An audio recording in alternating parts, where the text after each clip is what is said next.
Welcome to the Game Winner Podcast. I'm your host, Boris Hope. I'm here with Fasi Tunga Fasi, and Zach is out today. He's at Disneyland, so both him and the Chargers taking the week off. But great slate of games this week 7 of the NFL season. We got 11 more of these bad boys before the real, postseason begins. But we just had Sunday Night Football. Fasi, I'm just gonna throw it to you right now. We're sitting in this storm here out in the Bay Area. Everybody saw it. Balls going through hands, balls getting fumbled, drops everywhere. What did you think about that 49er game? Yeah, man, as far as the state of the 49ers organization right now, it doesn't look good. 2-4, 6 games in.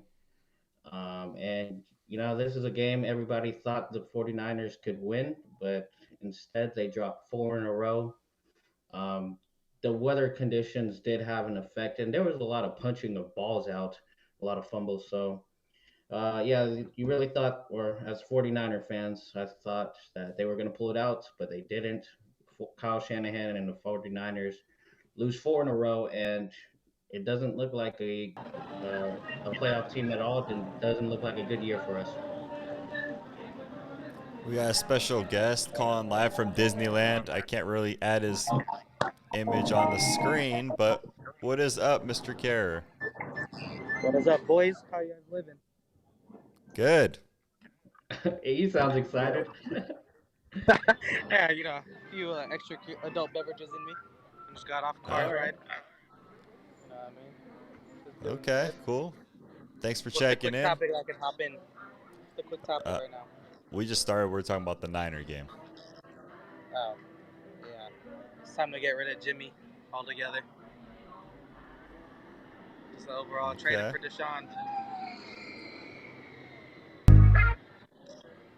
I don't know. I wouldn't trade anything for Deshaun right now. I mean, Houston's really trying to push it. Why not? If you can get him cheap and then sit him in later, you still have Trey or whatever, or you still ride Jimmy out.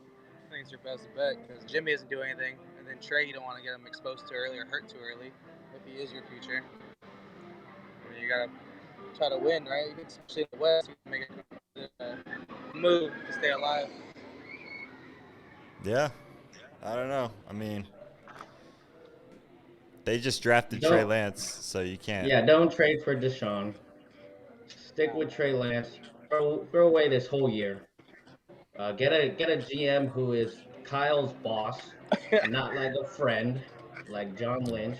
Good I luck. mean, love the guy as a player, but right now I just feel like Kyle Shanahan has too much control, and he's not winning games. When it comes down to it, win games, winning heals all, but he's lost 4 in a row.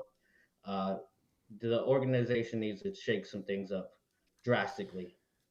I think talking about that though, is Kyle Shanahan willing to work with somebody that's actually his boss? Because it feels like the ownership made him the boss. That's what they did. That's the deal that they have moving forward. I think either he's the boss and you have a guy like a John Lynch that works with them, or you get rid of Kyle Shanahan. That's what it is. It's a dictatorship. It's like a Bill Belichick type system. It's like a John Gruden type system.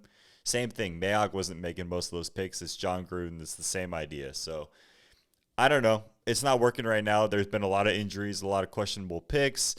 I think the most frustrating part is you draft guys high and then you're just not even using them, like an Ayuk or a third round Trey Sermon. They're just like not even hitting the field. So I don't know. I think it's gonna be interesting, but this season's over for sure.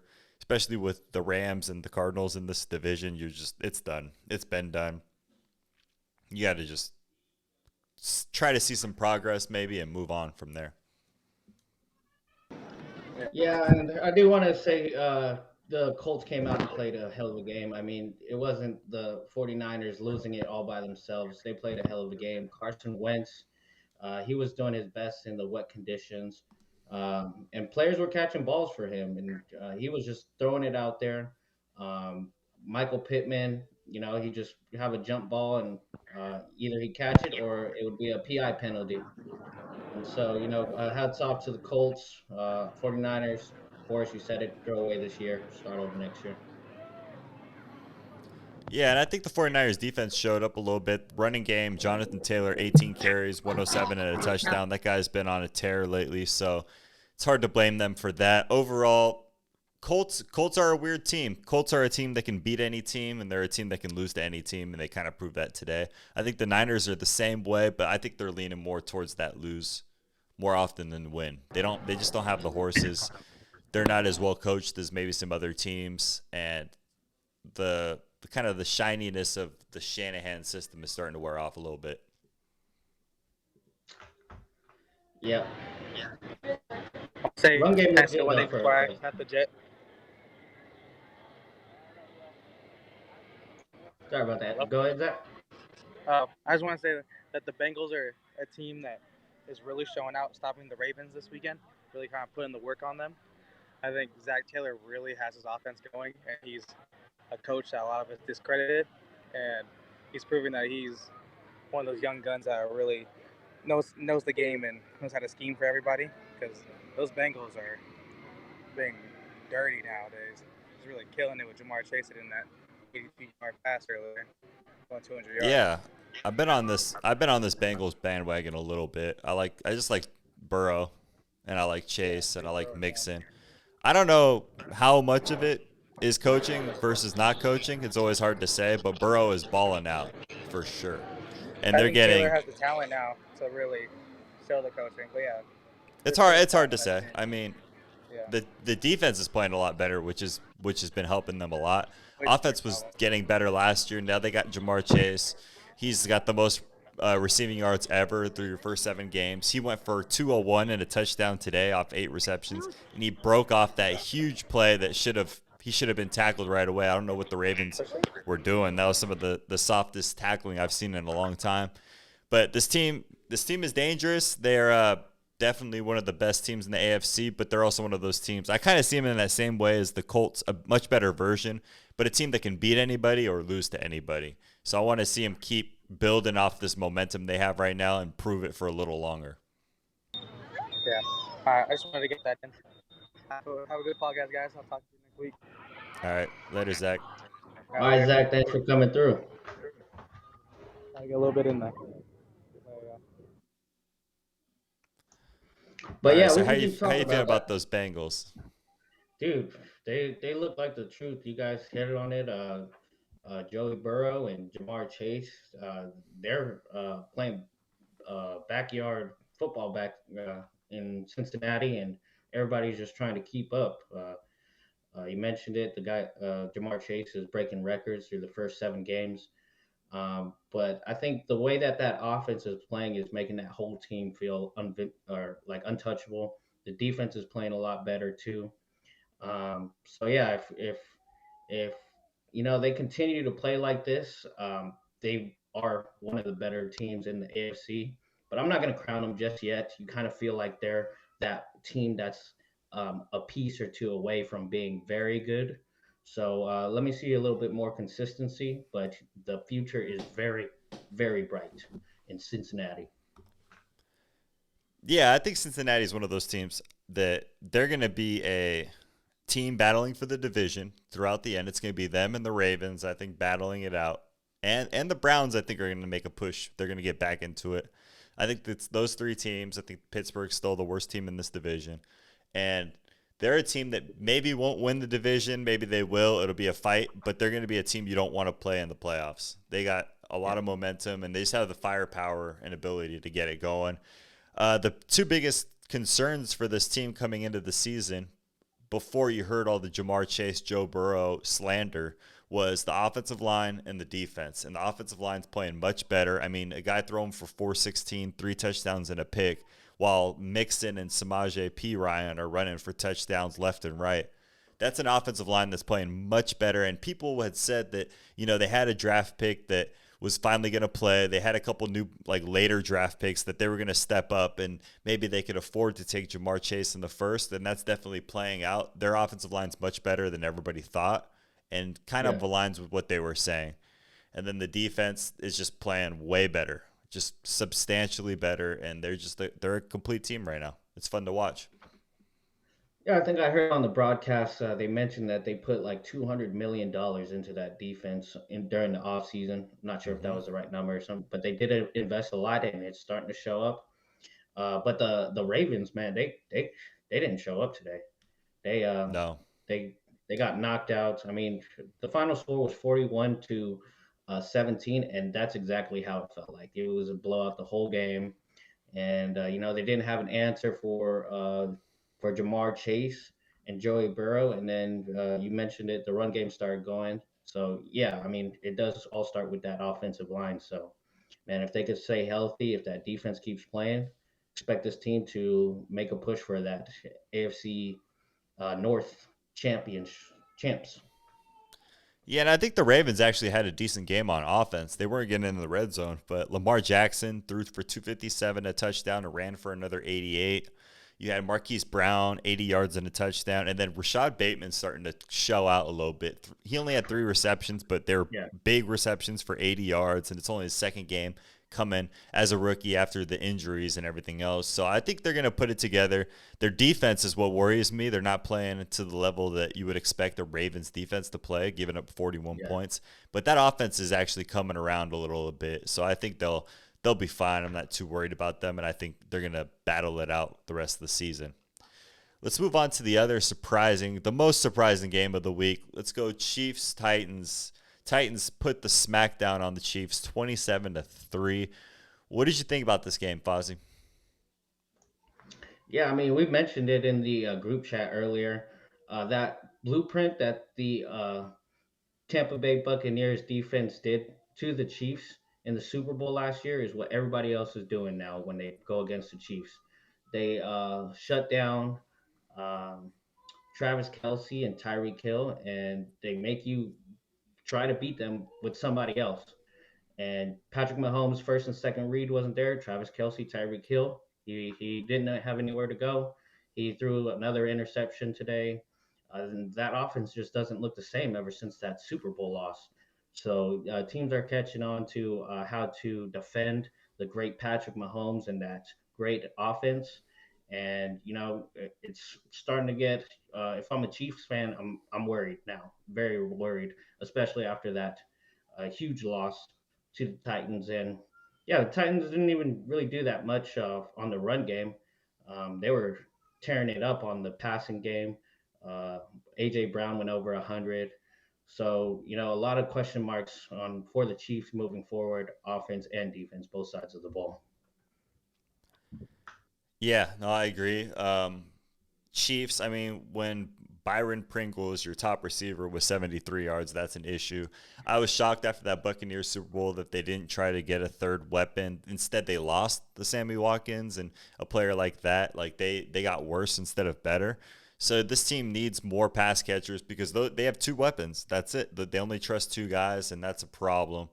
Titans definitely wrapped them up. And then on the offensive side for the Titans, Derrick Henry only averaged 3 yards a carry with 86 yards on 29 carries. But A.J. Brown balled out, as you mentioned, over 100 yards and a touchdown.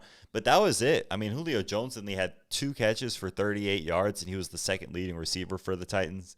So you want to see them kind of move the ball around a little more, not just rely on A.J. Brown. Get Julio in there, get some other guys in there. But they really don't have many weapons other than Julio, A.J., and Mr. Henry himself. So overall, statement win, back-to-back wins for the Titans with the Bills and the Chiefs. And I put them in that same category as the Bengals. I know they've proven it, but this is just like the Bengals. They're a team that you could see winning in the playoffs and beating a bunch of teams or losing pretty easily and getting smacked. So keep building these wins, keep building this momentum, but you want to play a little better on offense. I know they played well, but you just want to get the ball moved around a little bit more. But Tannehill, 21 for 27, 270, touchdown and a pick. Like that's a solid Efficient, game. Yeah. It's efficient. not it's not crazy, but it's solid. But that's against a Chiefs defense that's terrible. So you want to see a little bit more. They should be able to put up even more points. Yeah. Well, I'm okay with Derrick Henry having what looked like an off week. I mean, he barely touched the ball, and when he did, he wasn't the vocal point of that offense, which he usually is. So it's good to see him kind of get some rest this week And for AJ Brown, it's like a confidence booster. I have no doubt in my mind that they will be able to spread the ball around with AJ Brown and Julio, and that game against the Chiefs today for that offense is just kind of like a confidence builder. You said it, beating the Chiefs and the Bills back to back weeks, huge for this Titans team. They're rolling right now, and right now they probably feel unstoppable. All right, let's move on to a game that was kind of pretty obvious. I think everybody saw this coming. If you're a football fan, you're not surprised. It was the New England Patriots versus the New York Jets. They won 54-13. Big smackdown. Jets just don't have anything going right now.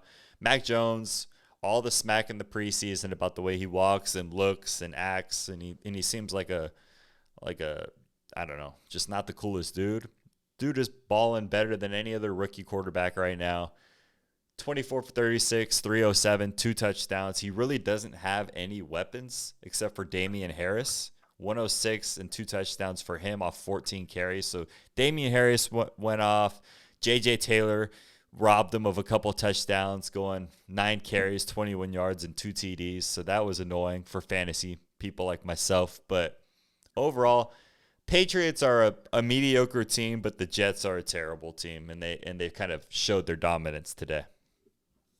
Oh yeah, for sure. I didn't think it was gonna be this much of a blowout. Final score of 54-13. Excuse me. But Mac Jones, I mean, he did come off a little cocky to me at the beginning, but the guy is efficient. He takes care of the ball. No interceptions, two touchdowns, and 306. I mean, he's looking like the best rookie quarterback so far. Given he has good coaching, but you said it, a mediocre team, a huge win for them. I don't see them doing much, especially like maybe in the playoffs if they do make it. But it's good for Mac Jones to get big wins like this, boost his confidence, and maybe in the near future, maybe not next year or the year after, they'll take that leap and maybe get back to that status that they were with Tom Brady with him. Yeah, I don't know if they'll get there. They need to get a lot more weapons for sure. But Mac Jones is balling out. He's playing well. I mean, Zach Wilson got hurt early in this game. Mike White was the one that really played for the most part, and he had an okay game. 202 and a touchdown. He did have two killer interceptions, but if those were Zach Wilson's numbers, you'd feel a little better about him. Instead, he went 6 for 10 for 51 yards and could never get the ball really moving. Uh, Overall, just not much going Yeah, on. I thought Elijah just Moore very had a bad. really cool touchdown run that was explosive and showed a little bit of excitement. So that was exciting for Jets fans. But other than that, you want to see more progress than this. It feels like a team moving backwards. You get rid of Sam Darnold, he's struggling. You replace him with Zach Wilson, and now he's struggling. It's just like, man, can we get a quarterback in New York that works? Yeah, the team is horrible. The Jets fans feel sorry for you guys because they suck. Absolutely. All right, let's move on to another interesting matchup. Let's do the Detroit Lions versus the Los Angeles Rams. Rams won 28-19. It was a close game. It was kind of a back and forth. The Lions are a team just clawing, just trying to get a victory, but the Rams are the better team, and it showed here today. Matt Stafford, 334, three touchdowns, no picks, efficient, and Cooper Cup just making his case for the best receiver in the league. Him, Jamar Chase, Devontae Adams. Those are the three right now in my mind. Yep. Yeah, man. I do want to say I like the Detroit Lions' confidence coming into this game.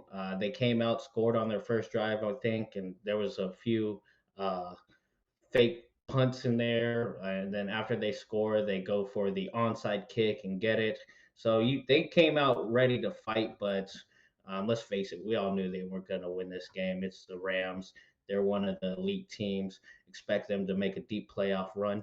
But Matthew Stafford, I mean, he's making a strong case for MVP candidate, along with his favorite target, Cooper Cup. I think he is the best receiver in the league right now. Him, I got Devontae, and then Chase because he's a rookie. But yeah, those are the top three for sure.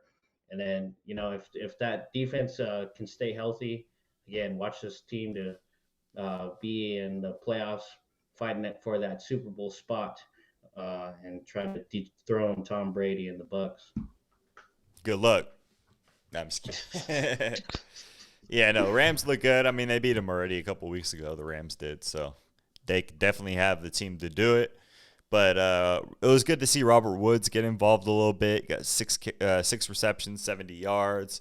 Van Jefferson got a touchdown. Cooper Kupp's doing his thing. Yeah, he might be the best receiver. I still take Devontae over him overall, but he's killing it.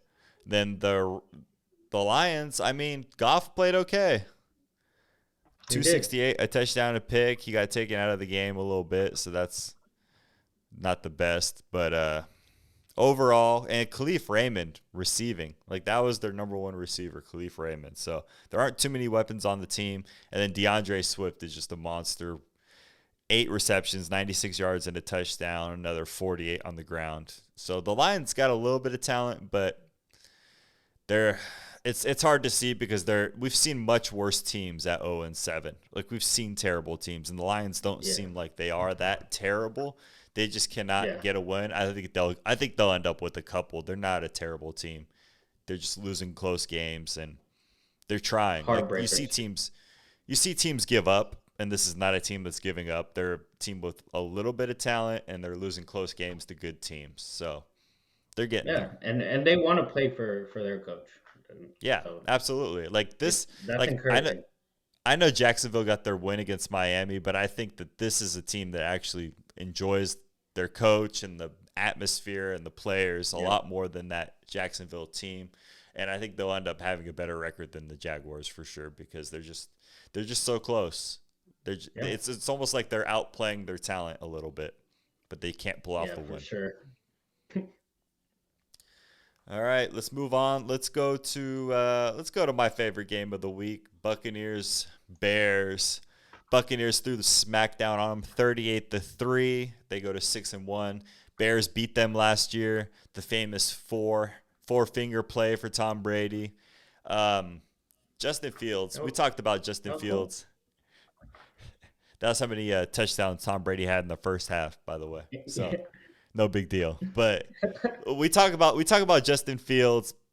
I talked a little bit of smack about him a couple weeks ago because I said he's just not even seeing players, and he looked even worse today. 22 for 32, 184, 3 picks. He just looks terrible. Like, he doesn't make good decisions. He runs when he should pass. He passes when he should run. It just looks like a guy playing with 2 left feet. I don't know. It's the worst I've seen. He looks worse than any other quarterback right now in my mind. Worse than Zach Wilson, worse than anybody in terms of like the hype, and then just looks terrible. Yeah, I mean, he was 22 for 32, 184, and 3 interceptions. But I didn't, I nobody could have known that he was going to look this bad in the NFL. I think they would have had a better shot with Andy Dalton at quarterback against this Absolutely. Tampa Bay Bucks team. But Matt Nagy is having him um, just not see the field like how everybody thought he could do back in Ohio State. I mean, when he was playing for the Buckeyes in Ohio, he was spreading the ball around, airing it out, seeing the field, pushing it downfield, or the ball downfield, and now it looks like he doesn't even know what he's doing back there. So yeah, definitely a big concern for him, the rookie quarterback, highly, scouted. Everybody thought for sure he was going to be like one of the better quarterbacks in this draft, and it's just not looking like it. And I do feel bad for this Chicago's Bear because soon they'll be without a coach, and then they'll have to start all over, probably rebuild mode again. You're not looking at another winning season for at least 2-3 years for Chicago. Absolutely. And then it becomes the point where you think, okay, you guys, their defense is actually not young, mostly old. Like, do you get rid of a Khalil Mack and just punt? Because, like, you're not winning anything in the next few years. You're at a point where you have a guy like a Khalil Mack. He's going to start aging soon. He's already started a little bit. He's not quite what he was. They put the clamps on him today. He had 1 tackle. That's it. Just 1 tackle. No sacks, no nothing. But he's still a great player. But it's like, man, if the Bears aren't going to be good for another 3-4 years at minimum, get rid of the guy. Trade him. Get rid of your older assets, your older players. Your Ogletree's a little older. You got I think they got like Danny Trevathan still. Trevathan. They got the other pass rusher that was out with COVID. I can't remember his name. Robert Quinn. Yeah, so they got a bunch of older guys. It's like, get rid of the old guys, keep the young guys. You know you're going to lose a lot of games this year, and just try to build for the future. I will say that Khalil Herbert had a great game against the Bucs defense, which pretty much nobody does in terms of running backs. He ran 18 carries, 100 yards, so that was impressive. But overall, that was the highlight of their play. Like, get rid of Allen Robinson. 2 receptions for 16 yards. Allen Robinson's a great receiver. Free Allen Robinson. And get something for him. If you could trade those kind of assets, build and start building a young core around a new coach and maybe a new quarterback, we'll see what Justin Fields can do. But I don't know. I just watched the guy, and he does, like, there's young quarterbacks that show promise and have good games and bad games, and you can kind of read through it. But for him, it's just like every throw, I'm like, oh man, it does not look good at all. And maybe he'll turn it around, but he's my biggest disappointment in terms of rookie. Like, he just looks really bad. Well, he did go against, the reigning world champions too, so let's not take anything away from with the beat up secondary. Your Bucs team. Yeah, you're right. They give up the most pass interference calls, but that team is still going to dominate this Bears team. So yeah, final score of, oh man, they only had 3 points. Yeah, he sucks. Yeah, I mean the Bucs have probably the best front seven. They probably have the best front seven in the league. But also watching this game, the Bucs left so many points on the field. I mean, they went for it on 4th down twice and didn't convert on either one in the red zone. So it could have been it could have been 52, 55, 3. They missed a field goal. Like, they actually played well, but they left a lot of points out there. This could have been way worse than 38-3, which is crazy to say, but 100% true. Buccaneers, Mike Evans went off, 3 touchdowns, 76 yards. Chris Godwin, 111 and a touchdown. Leonard Fournette keeps pushing along, 81 yards and a touchdown. And Ronald Jones, every time he touches the ball, he looks good. 6.3 yards a carry, balling out. Brady setting records left and right, throws for 600 yards. Buccaneers are loaded. They're not going to lose many more games this season. I said they were going to go 17-0. They lost to the Rams. Their schedule really lightens up. The Saints, they play next week, always scares me because in division, rivalry, Saints kind of had their number last year until the playoffs, so you never know what can happen. But after that, it's like, I mean, the Bills are the only team they play that are even worth anything right now, so they're going to coast into the playoffs. I'd be shocked if they don't. Yeah, if this Saints game next week, if they don't beat them, they could go undefeated for the rest of the year. So hopefully, who dat? I'm who dat nation next week. You're rooting for the Saints. All right. I'm rooting for the Saints. I mean, who dat on this podcast? I might have to change the host a little bit. I'm just hating because I hate to see the Buccaneers go undefeated for the rest of the year, and then I gotta hear it from you. Hey, I was rooting for an undefeated season. They lost to the Rams. Now it's that's over. So it doesn't matter how many games they win moving forward. As long as they make the playoffs, that's all that matters. Hope to win the division for the better seeding, or even get the 1 seed in the NFC and just go from there. Cardinals look good. This team is going back to back. If they can roll into the playoffs, stay healthy, back to back, very possible for this Buccaneers team, and Boris would be ecstatic if that happened. The team the team I'm most worried about playing in the playoffs is probably the Rams. Even they beat us. I'm more worried about the Rams than the Cardinals. More worried about the Rams than the Packers.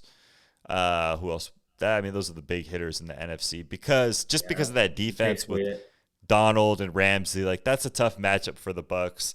Cardinals are playing much better. They're undefeated. They have a great team, but I don't think their defense stacks up quite like the Rams. The Rams defense worries me a little bit more. But we can talk about that Cardinals team. They did what they had to do. They started off a little slow, but eventually got it going. 31-5 versus Houston Texans. This is just what you expect to happen. Nothing crazy here. Kyler Murray, not his best game, not his worst game. 261, 3 touchdowns and a pick. Another 10 yards on the ground, so not too much. And Zach Ertz balling out with 66 yards and that huge touchdown. Yeah, man, these Cardinals, man, you knew that it was going to be a beatdown on this Texans team. Kyler Murray, he's always looking like a magician, MVP candidate. He's getting Absolutely. people involved though. It's nice to see Zach Ertz get his first catch, first touchdown as a Cardinal. So that was nice to see. AJ Green is looking like himself again. It was like 3rd and 24, and he just catches an absolute bomb from Kyler Murray, and they make it look easy too.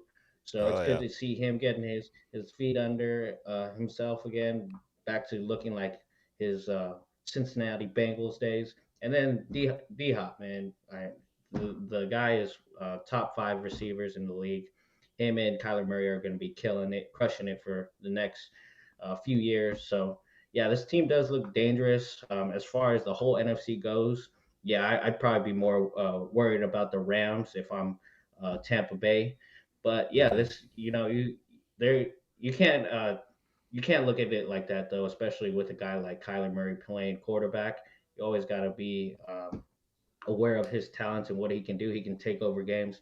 But yeah, if I'm the Bucks, you guys did lose to the Rams already this year. If you guys do see these Cardinals in the playoffs, make sure you shut down Kyler Murray. Yeah, easier said than done. I mean, Kyler Murray's a beast, but I just feel more comfortable with the Rams matchup. I think the Bucks would have a better shot against the Cardinals. I still think I know Mm-hmm. the Cardinals are undefeated and they're great and they're amazing. I still feel like they're not as They're good not as as good as the some Rams other or the teams. Bucks.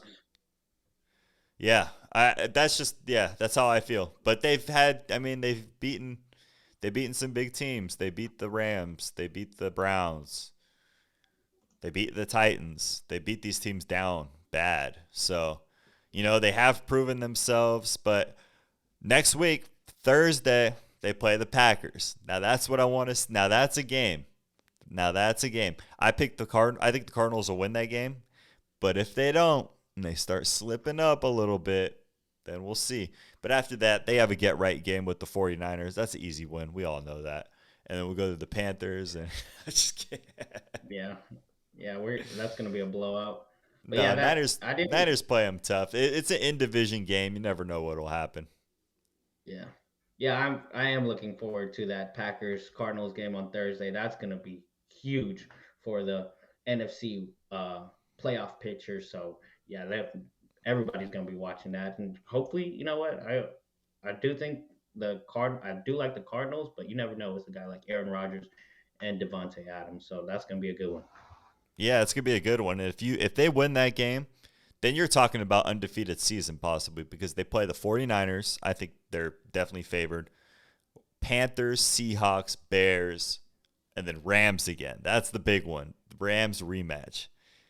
You win that, it's Lions, Colts, they have the Seahawks, and then there's Cowboys. So they have like 3 more games that are big tests. If they win those 3, the rest of them should be money games. But you never know in the NFL. Things can shift every which way, but they look good. Nobody saw the Cardinals being this good. They're living up to the hype. Let's move on to tomorrow night. We've gone over pretty much every game, at least the more interesting ones. But let's talk about Saints Seahawks. Geno Smith versus Jameis Winston. The battle of the first round quarterback flameouts. Who do you think is winning this game? Yeah, I'm gonna take Jameis Winston and the Saints. Jameis has proven himself to be a good quarterback sometimes, and Geno Smith. Let's face it, man. Geno Smith isn't anything special. So if that Saints defense can, you know, basically just keep Geno from doing anything amazing, which I don't count on, then Jameis Winston and Alvin Kamara, they got all the weapons. There should be no excuse for this to be an easy win for them, actually. Yeah, I agree. Uh, I mean, the Saints are just a much better team. The Seahawks are not a good team, except for Russell Wilson and those weapons, the pass catchers. But you lose that, that's the team. The defense isn't very good. This isn't the old Seahawks team. So I think the Saints are going to roll past them. I'd be surprised if it's close. I think the Saints should, even in Seattle, they should just take care of business and get us primed for that Packers Cardinals next Thursday. That's what I'm talking about. Yeah, I can't wait for that. But I do need DK to go off, so hopefully they give him some easy slant passes and he breaks one off for like 80 yards so I can win my fantasy. There you go. Hey, it's possible. He's looking way more towards DK than he is Tyler Lockett. Just the bigger target, easier to throw to. Geno just seems to be looking that way, so you should be fine with that. Yeah. Overall, go ahead. I was just going to talk some smack about. I was going to say, hopefully Jameis gives him the ball a few times. Give him some opportunities to score some points for me on fantasy. There you go. Yeah, it's selfish talk, but hey, that's what we're here for. All right. That was a great week 7. I think it was a lot of bye weeks, a lot of teams on bye that hurt a lot of fantasy teams. I heard it called the bye-pocalypse. So hope you guys got through that okay and got some victories. But hey, we're 7 weeks in. We're almost halfway there, and it's been a very exciting season. Let's keep it moving, and let's keep the podcast going and keep doing our thing. Fasi, you got any last words? Thanks for supporting the channel, and fire Kyle Shanahan. Oh, there it is. The chants from the crowd. He's wanting to fire Shanahan already. We'll see what happens, and we'll catch you guys next week. Yeah.